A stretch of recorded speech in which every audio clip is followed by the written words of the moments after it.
So I'm going to start with the loopers on this side. I'm going to start with the right hand looper, pop the thread in, get it through this guide here. Now on the back we have some guides there, those guides. The way to get your thread into that guide is to hold your thread like this and then just push it through down there like that, and then hook round the hook on that side. Did you hear that click? You get that in there like that.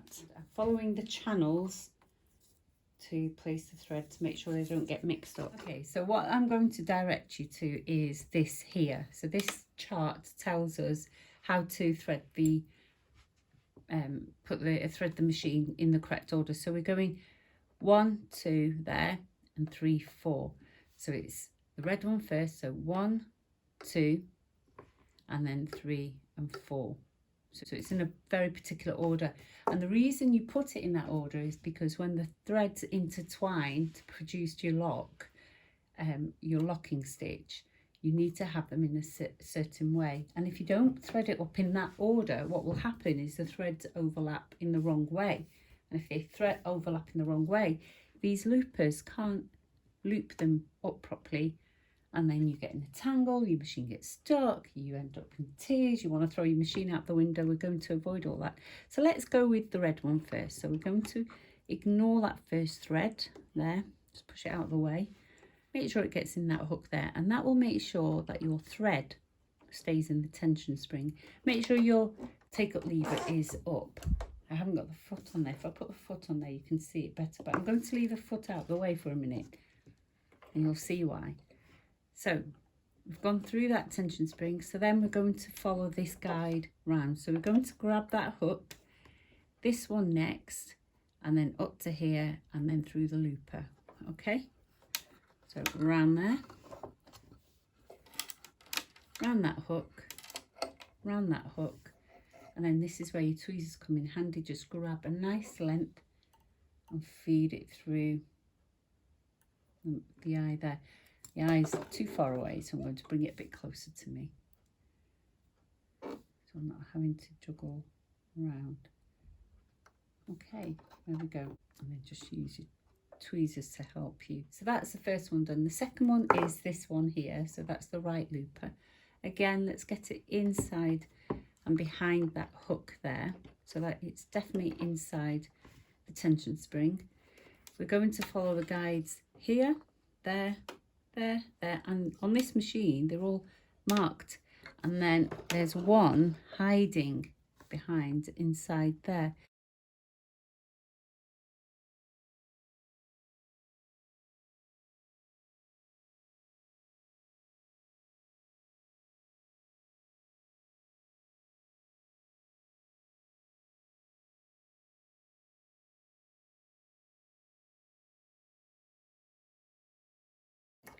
That's the looper needle there. So behind there, there's a hook. So you've got to, the way to get it is you've got to make sure that you, in front of that hook, work from behind. And the way to get behind it, I'm just going to push that out of the way. So I'm going to grab that thread there and I'm going to slide it along like that. I'm going to pull on this thread here, but use the tweezer to slide it along, and hopefully it will catch. Got to be able to be a contortionist and be able to see that, and it's caught it.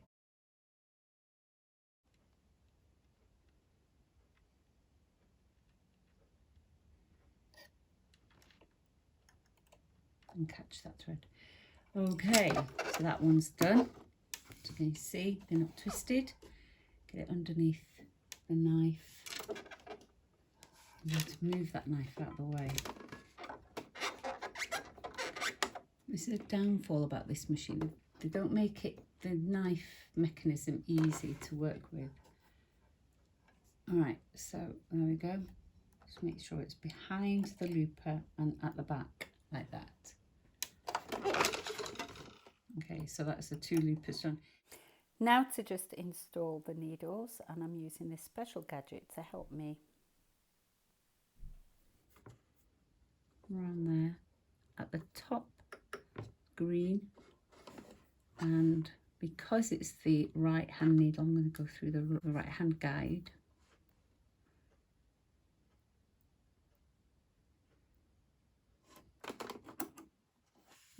And then feed that through the eye of the needle. That's that one done. Put it up, down underneath the spring with the others. And then our blue one, make sure again we get it through the tension disc. So just push it as far back as it will go around the guide, so it holds it nice and firmly straight down and through. Checking, so around the middle between the springs and through. And then through there. Now I'm going to place, just trim that, and place the foot back on the machine.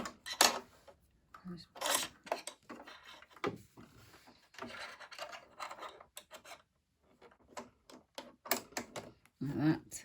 Grab those 4 strands, and with the knife out the way, you see, and the foot out the way, it's much easier to do this. Just make sure they're all loose like that.